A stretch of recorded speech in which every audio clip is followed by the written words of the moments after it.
ഞാൻ തോറ്റു പോയിട്ടുണ്ട്. നെക്സ്റ്റ് കളിയിലേക്ക് പ്രവേശിക്കുകയാണ്. അപ്പൊ നെക്സ്റ്റ് കളി സുന്ദരിക്ക് പൊട്ടിയാടലാണ്. അപ്പൊ നമുക്ക് കളിക്കാം. ലാസ്റ്റ് വിൻ ചെയ്യുന്നവർക്ക് സമ്മാനമൊക്കെ ഉണ്ടായിരിക്കും. ഓക്കെ, ഇപ്പൊ ഈ തവണ നമ്മള് സുന്ദരിയല്ല സുന്ദരനാട്ടെ പൊട്ടിവിടുന്നേ. നമ്മുടെ സുന്ദരനെ പൊട്ടിവിടാൻ വേണ്ടി കണ്ണ് കെട്ടാൻ വേണ്ടി തോട്ടിട്ടുണ്ട്. നമുക്ക് കെട്ടിക്കൊടുക്കാം കേട്ടോ. ഓക്കെ, അപ്പൊ കാണാമോ? എന്തെങ്കിലും കാണാമോ?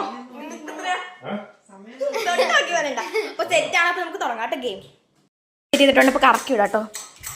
ഓക്കെ, നേരെ എന്ന് എഴുതിക്കോ. ഇതെവിടെ? ഇതാണ് ബോർഡ്. നിധിയുടെ പച്ച കളറാട്ടോ, ഗ്രീൻ ആണേ.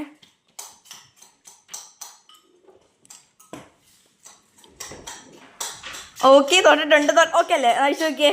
അയ്യോ, ചേച്ചിയാണ്. ചേച്ചി തന്നെയാണ് കിട്ടുന്നത്. കള്ളം ഒന്നും കാണിക്കില്ലെന്ന് ഞാൻ വിശ്വസിക്കുന്നു. അപ്പൊ ഇതാണ് നമ്മുടെ സുന്ദരൻ. അപ്പൊ ദേ കുഞ്ഞേച്ചി ഉണ്ട്. അപ്പൊ നോക്കിക്കോ. അവിടെ തന്നെയാ കുത്തിക്കോ. അയ്യോ അമ്മ, കുഞ്ഞേച്ചി ജയിച്ചെന്ന് തോന്നുന്നു. ഓയ്ശോ, ഈ കളിയിൽ ഞാൻ തോറ്റുപോയി. വീണ്ടും പിന്നെ നമ്മുടെ ഓണത്തിന്റെ ഓണക്കളികൾ ഏകദേശം എൻജോയ് ആയിട്ടുണ്ട് കേട്ടോ. 2 കളിക്ക് മിന്നുതാ ഇവളാണ്. നമുക്ക് സദ്യയിലേക്ക് കിടക്കാം. മാങ്ങ പപ്പടം, വെണ്ടയ്ക്കത്തോരൻ, നാരങ്ങാച്ചാറ്, ഉപ്പ്,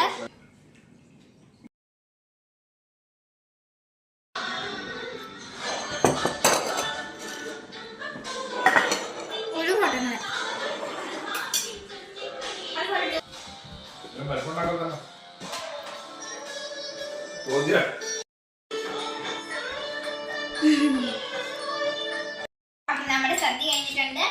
സദ്യ നല്ലതായിരുന്നു. നമുക്കിനി പായസം കുടിക്കാം. അപ്പൊ എല്ലാവർക്കും ബ്ലോഗിന്റെ വക ഒന്നുകൂടെ ഹൃദയം നിറഞ്ഞ ഓണാശംസകൾ.